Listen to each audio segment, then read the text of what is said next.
All அஸ்ஸலாமு அலைக்கும். நான் என்னுடைய விஷன் போர்டை வந்து எப்படி கிரியேட் பண்ணேன் அப்படின்றத பார்க்கலாமா? ஸோ ஃபர்ஸ்ட் என்னுடைய ஐடியாஸ், என்னுடைய தாட்ஸ், அதுக்கப்புறம் என்னுடைய ட்ரீம் 2026 என்னெல்லாம் பண்ணணும் அப்படின்ற எல்லாத்தையுமே ஒரு நோட்ஸில் வந்து நான் நோட்ஸாக எழுதி வச்சிட்டேன். ஸோ அதுக்கு ஏற்ற மாதிரி உள்ள பிக்சர்ஸ் எல்லாத்தையுமே பின்ட்ரெஸ்ட்டில் போய் டவுன்லோட் பண்ணிட்டு கேன்வாவில் போய் எடிட் பண்ணிட்டேன். ஸோ அதை இப்போ நம்ம பிரிண்ட் அவுட் எடுத்துகிட்டு வந்துடலாமா? போகிற வழியில் கிட்ஸ் எல்லாம் விளாண்டுட்டு இருந்தாங்க. அதெல்லாம் பார்க்கும்போது சைல்ட்ஹுட் மெமரிஸ் எல்லாம் வந்துட்டு போச்சு. ஸோ அப்படி ஷாப்புக்குமே வந்து வந்துட்டேன். வந்ததுமே அந்த அண்ணன் வந்து கிண்டல் பண்ணிட்டு இருந்தாங்க, என்னம்மா ட்ரீமாமா, சரிம்மா, ஆல் தி பெஸ்ட்மா அப்படின்னு சொல்லி.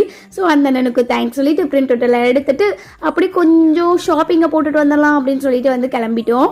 அம்மா வந்து பால் பக்கெட்டு, அந்த பக்கெட், இந்த பக்கெட்டுன்னு சொல்லி வாங்கிட்டு வர சொல்லியிருந்தாங்க. ஸோ அதெல்லாத்தையும் வாங்கிட்டு வர வழியிலேயே ஒரு 11 o'clock கிட்ட ஆகிடுச்சு. ஸோ வீட்டுக்கு போனதுமே சாப்பிட்டுட்டு ஃப்ரெஷ் ஆகிட்டு நான் வந்து விஷன் போர்டுக்கு வந்து ரெடி பண்ணுறதுக்காக வந்து உட்காந்துட்டேன்.